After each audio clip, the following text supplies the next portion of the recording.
എന്താ സംശയം? കേൾക്കട്ടെ. അച്ഛാ, തവളയില്ലേ തവള, തവള കണ്ണട വെക്കൂ. ഓ, ഇതാണോ ഇത്രയും വലിയ സംശയം? എടാ, തവള എന്തിനാടാ കണ്ണട വെക്കുന്നത്? തവള കണ്ണട വെക്കില്ല. താങ്ക് യു അച്ഛാ. എന്താടാ?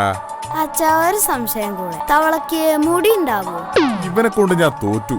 തവളയ്ക്ക് എവിടെയാടാ മുടി? അത് ശരി, തവളക്ക് മുടി ഉണ്ടാവില്ലല്ലേ? ഓ, വീണ്ടും വന്നു. ഇനി എന്താടാ സംശയം? തവള മുണ്ടും ബ്ലൗസും ഇടുവോ? പിന്നെ തവള മുണ്ടും ബ്ലൗസും ആഭരണങ്ങളൊക്കെ ഇട്ട് അമ്മായിയുടെ കല്യാണത്തിന് പോവല്ലേ. പറയിപ്പിക്കണ്ട എന്നെ കൊണ്ട്. അത് ശരി, മുണ്ടും ബ്ലൗസും ഇടുവില്ലല്ലേ? ഒടുക്കത്തെ സംശയം. എന്താന്ന് വെച്ചാ ചോദിച്ച് തൊലയ്ക്ക്. തവളക്ക് നീന്താൻ അറിയോ? അത് ശരി, തവളക്ക് നീന്താൻ അറിയാമല്ലേ? തവള കണ്ണട വെക്കില്ലല്ലോ? ഇല്ല. തവളക്ക് മുടി ഉണ്ടാവില്ലല്ലോ? ഇല്ലടാ. മുണ്ടും ബ്ലൗസും ധരിക്കില്ലല്ലോ? ഇല്ല എന്നല്ലേ പറഞ്ഞത്. തവളക്ക് നീന്താൻ അറിയാലോ?